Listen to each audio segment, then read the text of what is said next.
Halo, Assalamualaikum warahmatullahi wabarakatuh. Halo Sobat Aladdin Koto Channel. Hari ini adalah part yang kelima. Hari ini kita bertemu kembali dengan Prof. Aladdin Koto, di mana kita akan membahas mengenai program mengenal lebih dekat mengenai Profesor Dr. Aladdin Koto. Nah, tentunya sebelum kita mulai, kita harus tanya dulu keadaan Prof nih, Prof. Kita tanya dulu, gimana nih Prof? Kabarnya hari ini, Prof? Alhamdulillah baik. Alhamdulillah baik ya, Alhamdulillah Prof. baik. Nah, walaupun cuaca akhir-akhir ini agak Agak berubah hujan, ya. Agak hujan terus ya, Prof ya? Kadang-kadang ada juga lah sedikit batuk sedikit. Biasalah. Kita syukuri aja semua ya. Tapi secara umum baiklah. Alhamdulillah. Alhamdulillah hari ini baik kan, Prof? Baik. Alhamdulillah.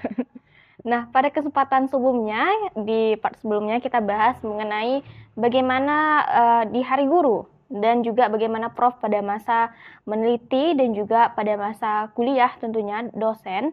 Nah, pada kali ini kita bahas sambungan dari part sebelumnya mengenai menulis nih, Prof, menulis. Nah, bagaimana Prof dulunya kita sudah bahas yaitu di mandiri.co, Prof. Di koran Rio Mandiri. Iya, Rio Mandiri. Bukan .co tapi korannya. Iya, koran, Prof. Korannya. Itu gimana, Prof? Kita mungkin dengar sekilas lagi, Prof, mengenai hal itu, Prof. Iya, jadi waktu koran itu berdiri, oleh pemeretnya siapa dulu namanya itu, Gatot nggak salah. Beliau itu orang dari Surabaya. Begini, mula-mula dia minta teman bawa sendiri, namanya Insinyur Fahri Yasin. Dia yang dimintanya Pak Fahri Yasin itu untuk menjadi kolumnis. Tapi Pak Fahri Yasin mengatakan enggak tempat saya, bagusnya Pak Aladdin. Jadi Pak Fahri lah yang mendorong Bapak ke Rio Mandiri itu. Jadi apa yang saya lakukan? Saya bilang sama pemret, kami hanya minta tulisan seminggu sekali, tiap hari Jumat, terserah menulis apa saja, terserah. Nah itu kan tahun 2000. 2000 ya, Prof. Nah begini, kita sedikit ke belakang. Boleh, Prof. Tadi kemarin kita sudah bicara tentang saya ikut pendidikan khusus di bidang ilmu-ilmu sosial, terutama bidang antropologi sosial di Unhas. Selesai dari pendidikan itu tahun 84, hasil seminar di LIPI, saya dapat rekomendasi untuk ambil S2 di Griffith di Brisbane di Australia. Sudah lapor ke rektor atau kata rektor, silakan kamu berangkat. Tapi ambil jurusan antropologi sosial. Dulu kan Bapak tidak pernah belajar ilmu-ilmu sosial itu. Tapi setelah sampai di situ, dosen namanya tenaga ahlinya antropolog dari Oxford, dari Inggris.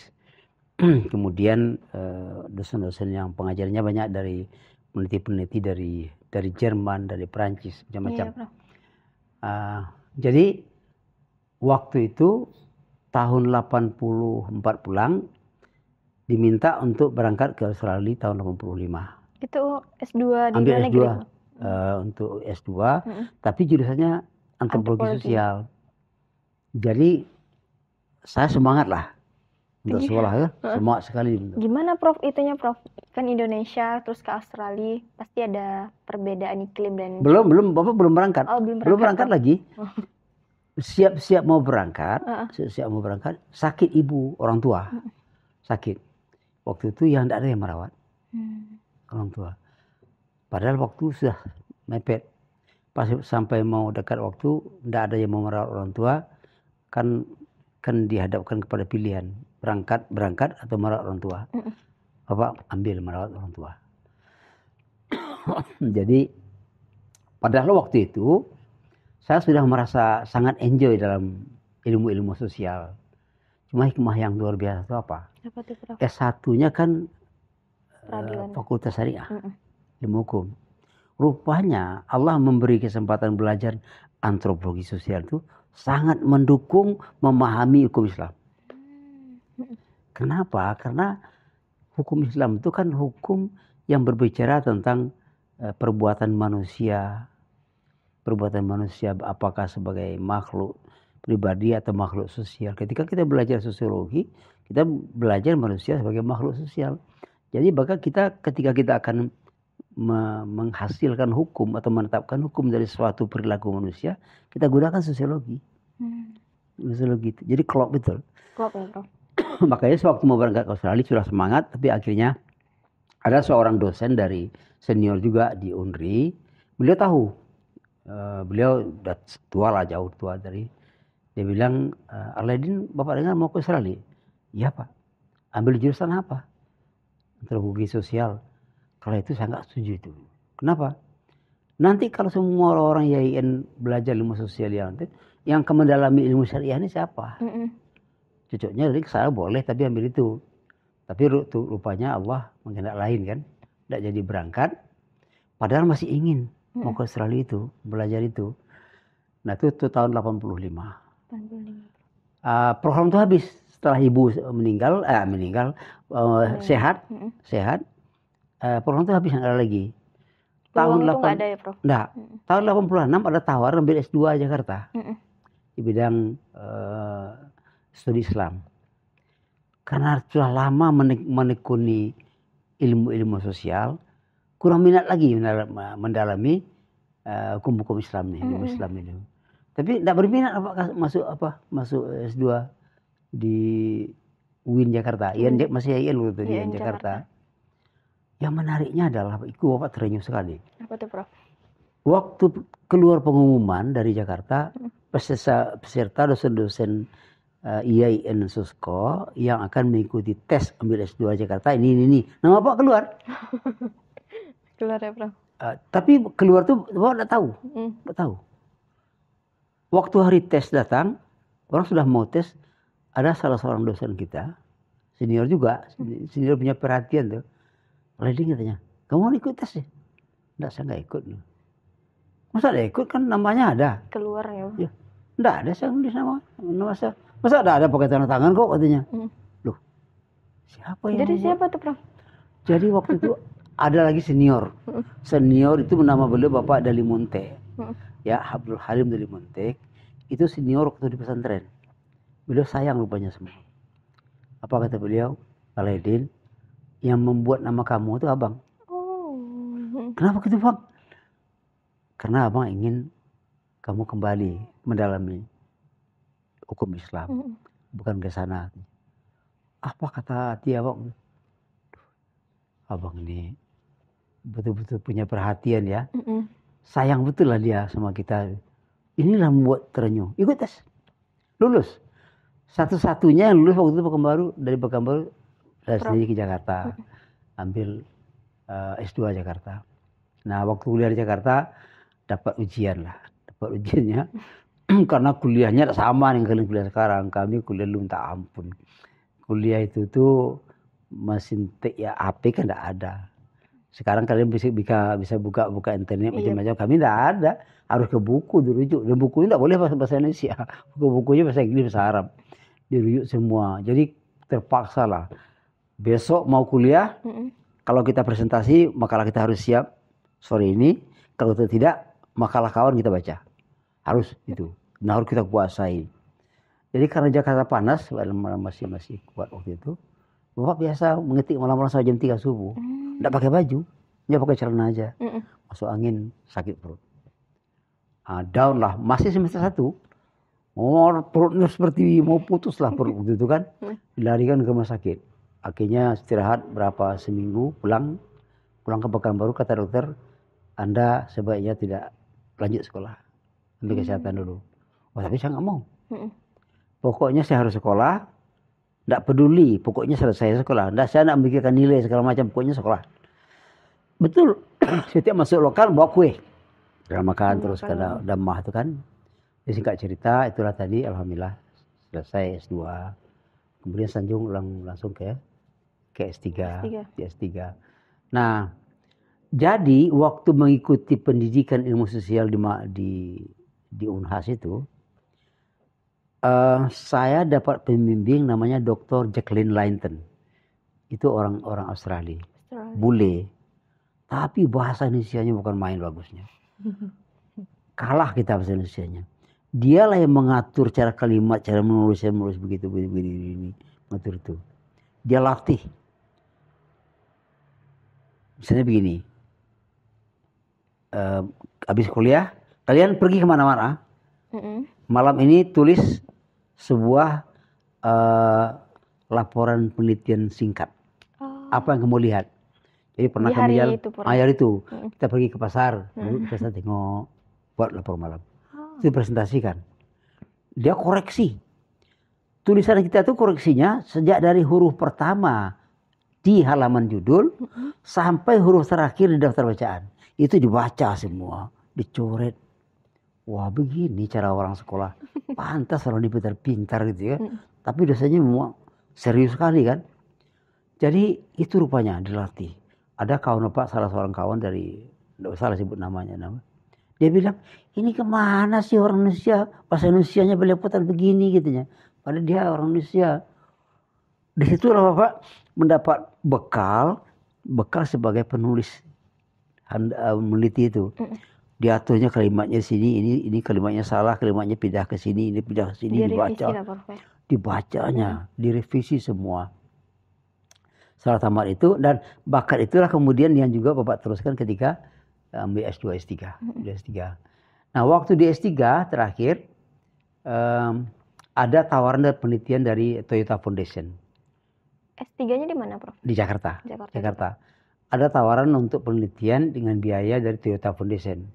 Waktu itu berapa? Lumayan lah. Puluhan juta juga waktu itu, tahun 91.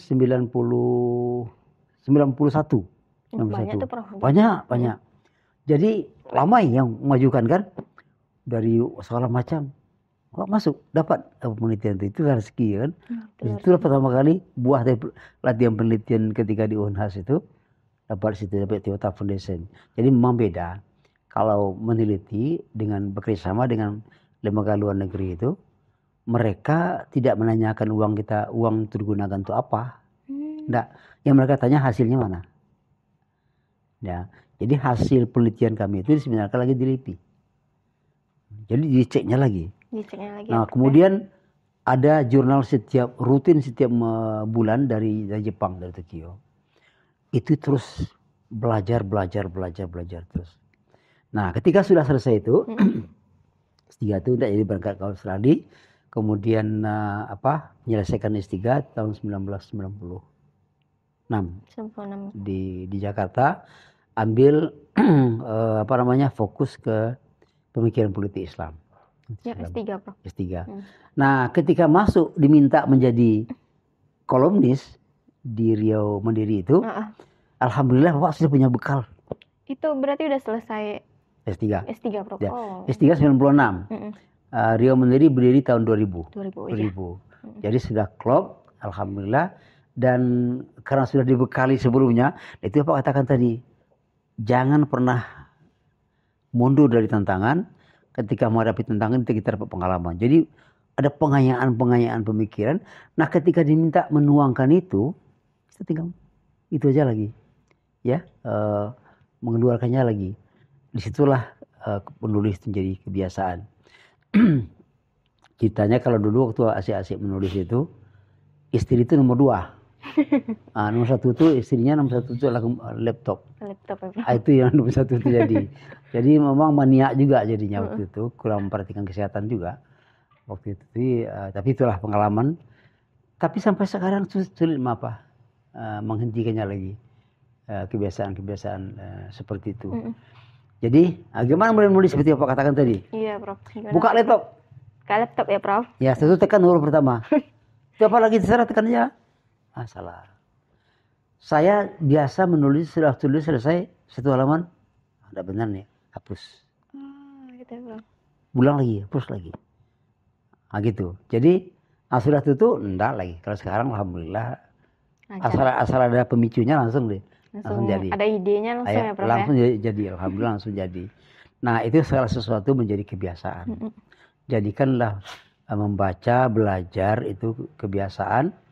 Dan itu kan sangat-sangat baik untuk belajar. Bapak ingat begini, ada 3 amalan yang disukai oleh Allah.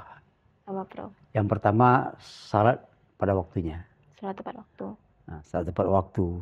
Yang paling tepat itu adalah di awal di awal waktu. Yang kedua, birrul walidain. Berbakti pada orang tua. Yang ketiga, jihad. Jihad fisabilillah. Jihad fisabilillah ini yang paling disukai Allah itu apa? Belajar. Belajar, iya. Itu dia. Jadi oleh sebab itu tuh, ketika kita meneliti, kita menulis, kita belajar sesungguhnya. Belajar apa? Belajar, misalnya kan kita sudah punya perbendaharaan nih. Bagaimana menyajikannya sehingga menjadi sesuatu yang menarik untuk dibaca dan menyampaikan ilmu pengetahuan. Itu samping belajar, kita mengajar juga. Jadi terpiculah rupanya jihad yang paling utama itu adalah belajar. Makanya Allah memudahkan jalan ke surga bagi orang yang pergi menuntut ilmu. Itu kalau dalam penelitian kan. Iya, Bro. Nah, apa civil efeknya? Jadi begini, gara-gara kita menulis, rupanya disitulah orang tahu dengan kita. Oh, dengan karya orang bisa tahu dengan kita ya, Prof. Dengan karya orang tahu dengan kita. Jadi, kalau boleh tahu, Prof, bukunya apa aja yang udah terbit, Prof? Judulnya, Prof. Kalau sebagai dosen mula-mula Bapak kan dulu begini, dulu hasil penelitian itu di Makassar, itu berapa bulan di desa. Judulnya solidaritas sosial dalam masyarakat kecil. Kesimpulan Bapak adalah solidaritas sosial itu hanya pada orang kecil. Orang-orang elit nggak ada. Dari atas ke bawah nggak ada, tapi dari atas bawah ke atas ada. Nah, itu buku yang pertama diterbitkan di UNHAS waktu itu. Kemudian buku Bapak kan dapat tugas mata kuliah usul fiqh. Dia tulis buku usul fiqh, buku teks. Buku teks itu ada 3 baru. Usul fiqh 1, filsafat hukum Islam 1, dan sejarah peradaban Islam. Yang banyak itu buku refleksi. Refleksi itu terbit tahun 2000 tahun berapa? 98 itu judulnya Islam dan persoalan kepemimpinan di Indonesia. Kemudian sebelum semua jadi terlambat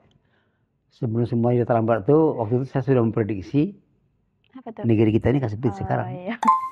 Katakan kemarin kan kasih sekarang karena apa? Sudah terlalu banyak yang tidak benar, tidak beres. Khawatir nanti akan semakin parahnya. Dan nyatanya semakin parah sekarang.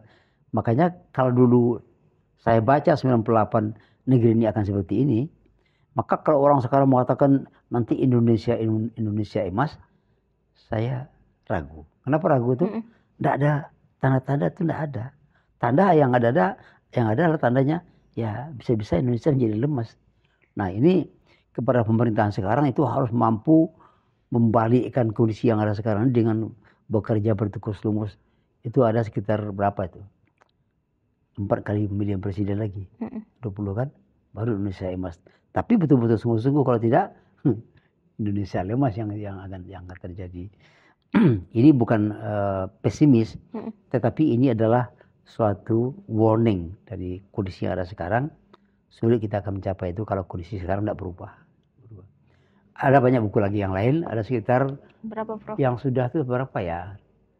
Dari berbagai macam buku sekitar 22 atau 23. 23 ya, Prof ya. Gitu buku bermacam-macam. Nah, terakhir yang banyak itu buku puisi juga.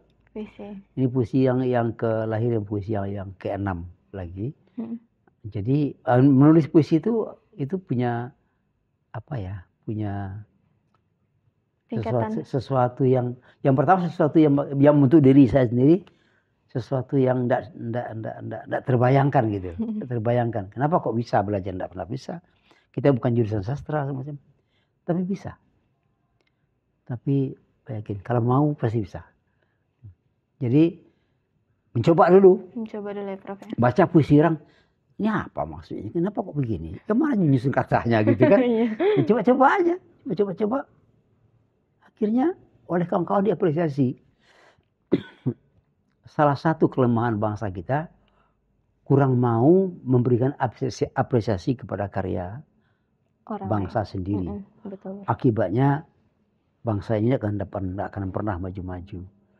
Kalau negara lain, jadi begini, Pertama kali saya sebagai katakanlah mahasiswa dipuji oleh dosen, bukan dosen Indonesia, tapi dosen Australia tadi. Udah bilang, wah ini dosen kamu bagus ini. Kan termotivasi kalau guru yang bilang begitu. Kita enggak ada, ini apa kamu tulis, ya kan? Enggak ada. Tapi itu Bapak lakukan kepada mahasiswa Bapak sendiri. Bangsa kita ini saya tengok bangsa yang kurang bersyukur dan tidak pandai berterima kasih kepada orang. Pernah menonton film Habibie? Pernah, Prof. Kapan menangisnya? Gitu. Nih, yang ketika menonton itu saat menengok apa menangis? Kan ada dua. Oh, iya. Ketika Ainun sedang sakit, menangis kita kan? Iya, itu Prof. Itu menangis. Apa lagi? Itu yang saya tahu. Itu, Prof. Nah kalau apa tidak? Itu. Yang paling menangis itu ketika Pak Habibie pergi ke Nurtanio, menengok bangkai pesawat yang dibuatnya begitu susah payah membuatnya, sekarang menjadi bahan besi tua, dipegangnya itu Bapak menangis. Kenapa menangis? Itu karya besar dari seorang anak bangsa, tapi dilecehkan, tidak dihargai. Itu satu kelemahan bangsa kita, tidak mau mengapresiasi karya-karya besar anak bangsa sendiri. Bapak khawatir, itu tanda-tanda orang dengki. Jadi kalau ada kawan Kelsa berprestasi, ayo maju. Didorong ya, Prof. Dorong, ya. Kita ikut senang gitu. Nah, sudah dia maju, dia tanya, kamu kok bisa ya? Gimana caranya? Iya. Belajar kita, ya, bisa taklim. Ini enggak, apa itu? Itu bangsa itu tidak akan pernah maju-maju.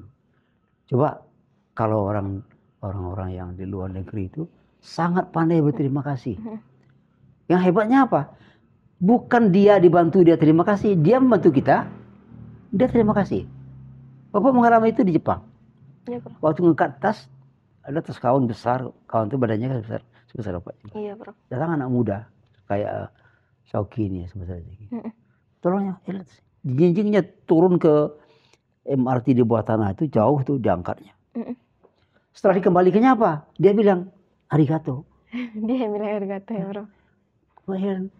Kok yang membantu dia, kok dia yang minta terima kasih? Kita tanyakan, kenapa kamu terima kasih bahasa Inggris gitulah. Katanya, terima kasih karena Anda sudah memberi saya kesempatan berbuat baik.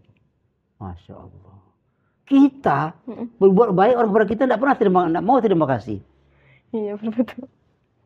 Orang tidak mau malam yaskurin nas, lam yaskurillah. Atau dibalikkan. Malam yaskurillah, lam yaskurin. Orang tidak mau terima kasih manusia dan tidak pada terima kasih kepada Allah. Orang yang tidak berterima kasih kepada Allah itu kufur namanya. Inna adzabi lasyadid. Itu. Jadi kenapa kok sebagai sana cerita kita ya? Sama-sama ya, Bro. Iya, sampai di situ. Jadi kembali kepada yang tadi. Ya, saya diajar oleh seorang dosen yang sangat mumpuni di bidang penulisan itu, dia melatih. Nah, ketika masuk di S2, S3, banyak dosen yang seperti itu. Yang seperti itu rupanya. Jadi mengajar kita disiplin segala macam. Kalau kita betul, dihargai. Kalau salah, dikoreksinya. Kalau kita benar, ayo lanjut. Kamu benar, kamu hebat. You are the best. Nah, kalau dikatakan, kalau guru mengatakan you are the best, kita kan semangat betul kan? Iya, kayak ada termotivasi, Prof. Termotivasi. Nah, kita kepada keluarga kita, pada adik kita, kepada kawan kita, kalau dia bagus, lanjut dong, lanjut. Apresiasi ya, Prof. Diapresiasi. Bangsa kita itu kurang penghargaan tuh. Jadi kalau kurang, itu berarti kalau banyak orang seperti itu di sebuah bangsa, bangsa itu tidak akan pernah mencapai kemajuan kebudayaan, peradaban, tidak akan pernah. Karena dengki. Gitu. Terus, jadi kalau kita dengki dengan orang, jangan dengki. Alihkan menjadi iri biasa saja. Ya Allah, semoga jadikan saya seperti dia. Ya. Dan biarkan dia berkembang ya Allah. Mudah-mudahan dia mau ngasih ilmu kepada saya. Itu bukan didoakan supaya dia hancur. Gitu. Tapi kebanyakan kayak gitu, Bro. Kebanyakan seperti itu karena kayaknya ada yang salah dalam pendidikan kita selama ini, ya kan? Iri menengok orang, sakit hati menengok orang benci. Dan itu banyak sekali pengalaman Bapak ketika jadi dosen. Ya, ketika menulis juga seperti itu. Kita tahu ada yang mengatakan itu tulisan itu apa-apa, itu apa gitu ya. Tapi saya yakin sebenarnya dia butuh tulisan itu. Tapi dia tidak mau menghargai aja. Tapi yang bagusnya apa, dia kirim, Pak, ada panggil Bapak, ada panggil Abang. Oh, saya tertarik itu ini. Saya dimasukkan dalam sebuah grup. Di grup itu adalah profesor-profesor umumnya, minimal dia doktor, dan orang-orang penulis, orang-orang budayawan dalam berbagai bidang ilmu. Ada bidang teknik, ada kimia, ada dokter, macam-macam. Itu grupnya besar sekali. Senang di grup itu apa? Tidak ada kata-kata yang tidak baik, ya, masuk dalam. Selalu ada apresiasi, ya, amazing. Ya, kata-kata itu aja. Keluar kita karya kita ditulisnya. Jadi gitu. Jadi kembali kepada tugas tadi sebagai dosen, ketika memberikan kuliah ke mahasiswa beda. Mahasiswa yang diberi kuliah sebelum reformasi dengan sudah reformasi berbeda jauh. Apa tuh Prof perbedaannya, Prof? Kalau sebelum reformasi mereka betul-betul khidmat, mendapat ikuti pelajaran dan rata-rata otaknya encer. Setelah reformasi banyak yang bernyambung. Apalagi setelah ini ada handphone, Prof. Ada handphone ini. Teknologi. Ini ternyata harusnya kan membantu ya, tapi ternyata malah melemahkan. Makanya bukannya Bapak, kawan-kawan Bapak terutama di S3, kami sangat membatasi mahasiswa memakai merujuk ke Google. Ya.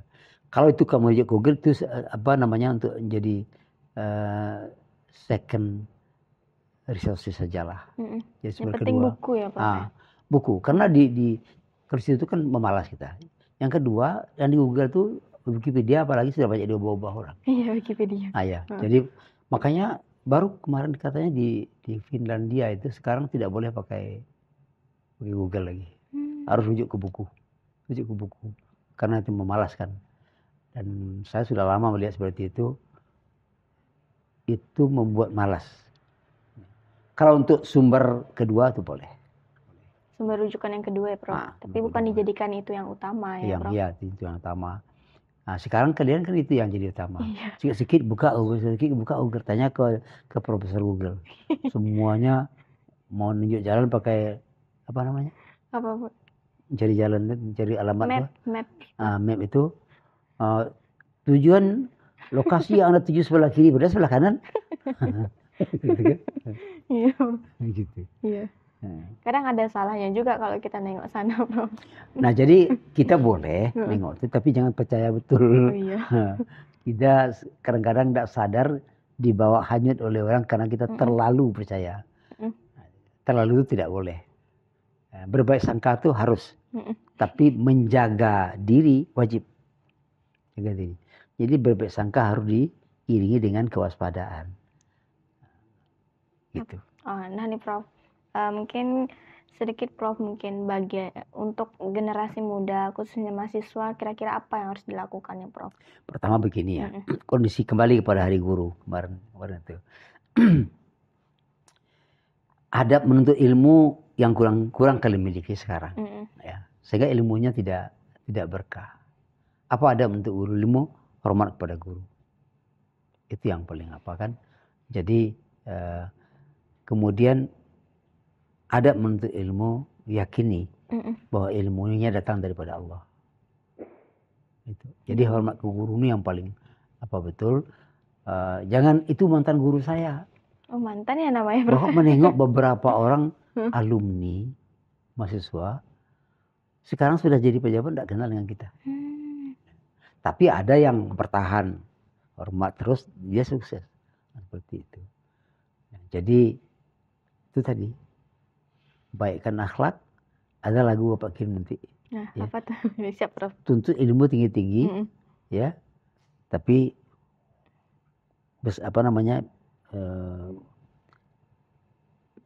bina budi, jangan sampai meninggi-tinggi. Jadi tuntutlah ilmu tinggi-tinggi, jadi saya jangan sampai meninggi-tinggi. Meninggi-tinggi kan sombong. Iya, Prof. Dengki itu sombong. Orang sombong itu mudah dengki. Kata Imam Al-Ghazali, salah satu yang akan menyebabkan orang dengki adalah kesombongan. Sombongan. Merasa diri lebih hebat, at-ta'azzuz. Merasa diri lebih hebat, lalu malu dengki. Nah, kalau dengki sudah sadar ya. Kalau kita ria, yang hilang itu hanya amalannya itu. Iya. Tapi kalau dengki semua amalan habis. Itu bahaya dengki. Kita tidak sadar itu. Apalagi Prof untuk generasi muda, Prof? Nah, itu ya teman-teman ya. Generasi muda. Di mana-mana Pak sering mengatakan begini. Kalian rajinlah membaca sejarah. Kenapa? Karena dari sejarah itulah kita mengerti siapa diri kita. Membaca sejarah bukan berarti bernostalgia ke masa lampau. Al-Quran mengatakan wal tanzur nafsun ma qaddamat lighadin. Wal tanzur itu artinya bukan ditengok-tengok, pelajari. Pelajari. Untuk apa? Mempelajari masa lampau supaya kita mengerti hari ini. Mengerti hari ini supaya tahu bagaimana harusnya melangkah ke depan. Itu wal tanzur ma qaddamat lighad. Nah, kalau kita tidak tahu masa lampau, tidak ngerti hari ini, gelap. Kenapa kami di dosen senior banyak sering melarang mahasiswa merujuk ke Google, terutama berkaitan dengan itu, karena Google itu banyak diubah-ubah sekarang. Itu. Oke nih Prof, jadi kita tadi udah bahas nih Prof ya. Satu lagi nih Prof, mungkin pesan untuk anak muda untuk mulai menulis, kalau menulis skripsi ya, kalau mahasiswa Prof. Kira-kira jadi tipsnya, sebenarnya kenapa kita di perguruan tinggi kita S1 sudah mulai menulis? Karena dengan menulis melatih menganalisis. Ya. Walaupun sehebat apapun, kalau hanya menghafal saja, analisis tidak mampu.